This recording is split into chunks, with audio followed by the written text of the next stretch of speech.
What up? It's your girl, Ms.Burna. I'm back, and tonight I got a twisted love story for you guys. And we could learn a lot from this story, from this situation.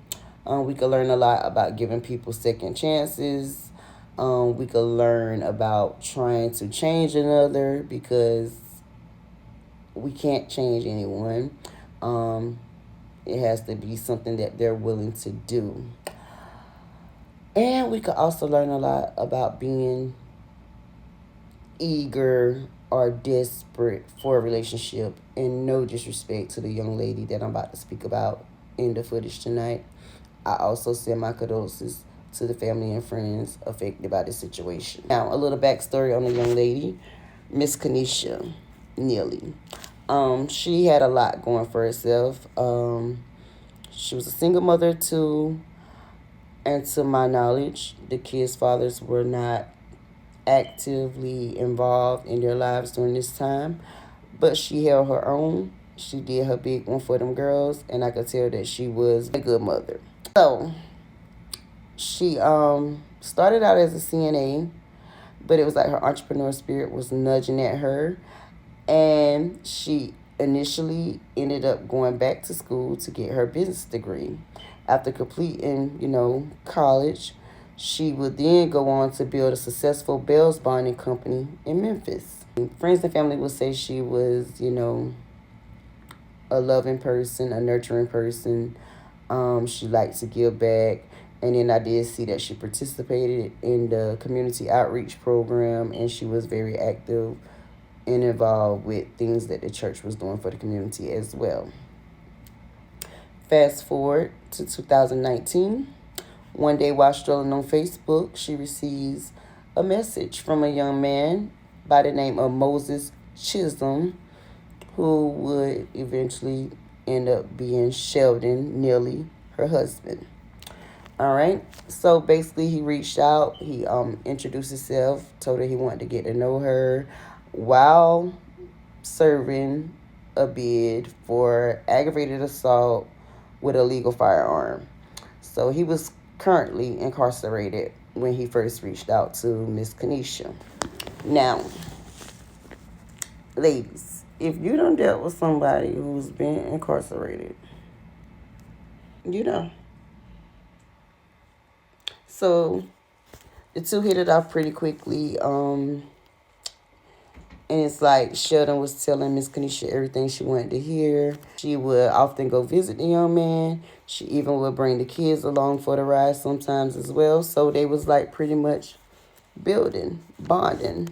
You pretty much could say he had her open. He was definitely spitting that game. He was spinning this narrative of changing while still incarcerated. And, she was seeing a potential stepfather to her two kids.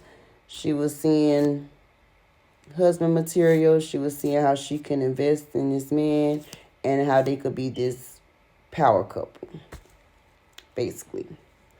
So I would say within a year and a half, 2 years, these two would tie the knot while Mr. Moses was still incarcerated.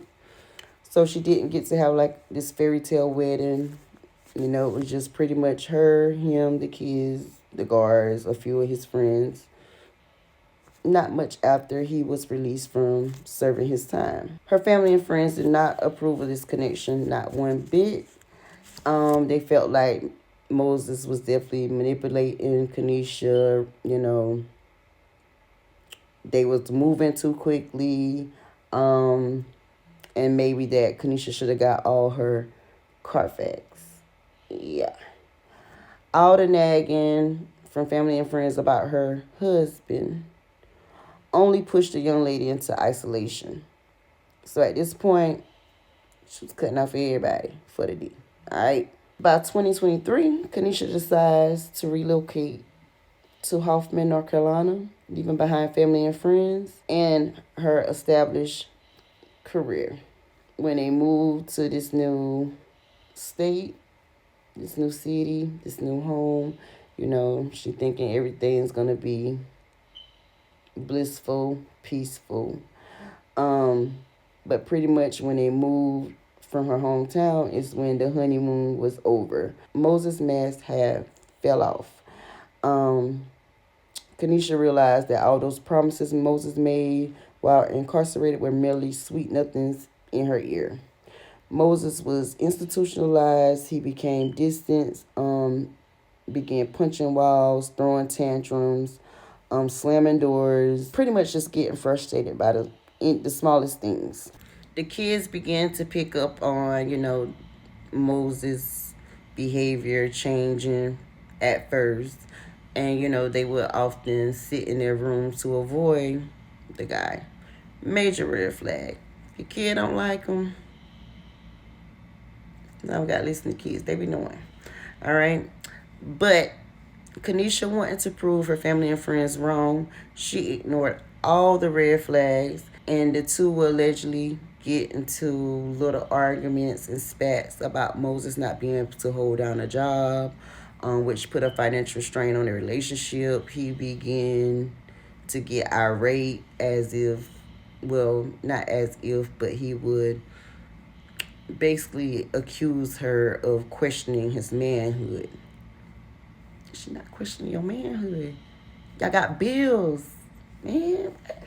Anyway, by December of 2023, Moses goes from verbal to physical, which led to Kenisha getting her tool and putting one in his leg.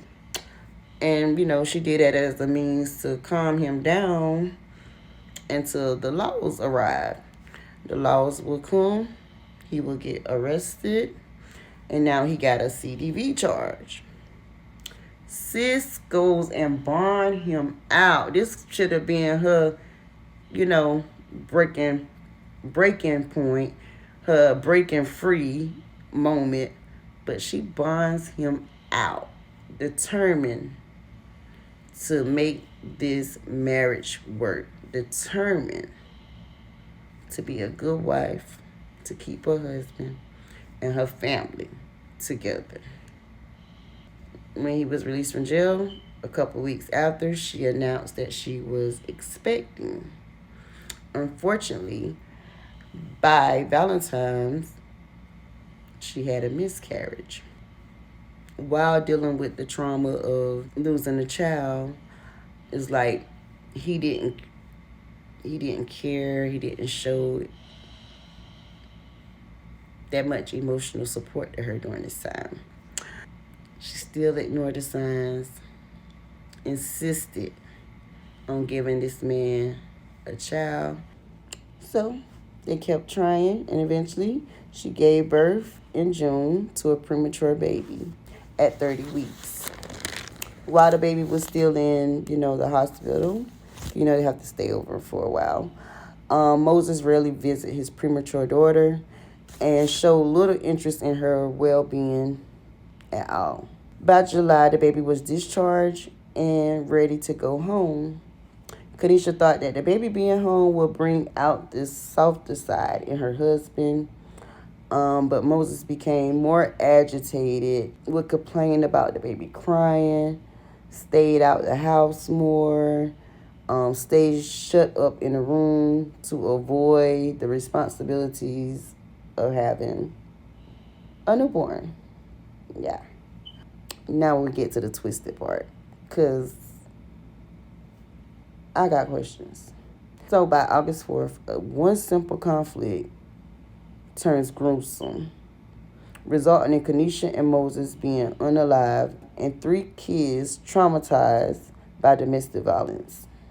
You cannot transform someone who's unwilling to change. Moses resented her because I think she was like the breadwinner, and as being incarcerated majority of his life, because they're saying that his track record dated back to the 90s. I'm pretty sure it's probably hard for bro to get a job. He probably needed help with applications, except so that's where all that questioning his manhood come from. And the prison system is supposed to be put in place to reform the prisoners, but it be a lot of cases like this that happen often. So I think it need to be some counseling in place upon release while incarcerated.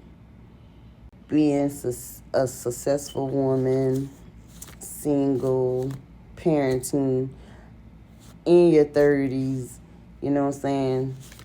I kind of feel like sis settled. And, I don't know the situation with her other two kids' fathers. It was definitely a situation I feel she didn't fully heal from. And that's how we got here to her settling for, while she's out here thriving, because she went all out for like their when he was released, and she took him and they did a honeymoon and stuff. Sis went all out. All right. She made sure, he had the honeymoon that he wanted, round trip, best hotel. I'm pretty sure she probably footed the whole bill. But you feel my drift. Being a woman empowered and, settling for a guy who's not at her level. It's just an unfortunate situation for those girls. And my heart goes out to them. Because like I said, I could definitely tell she was a great mom to her kids, despite, whatever hurdle was put in place. She definitely overcame some things, I could tell.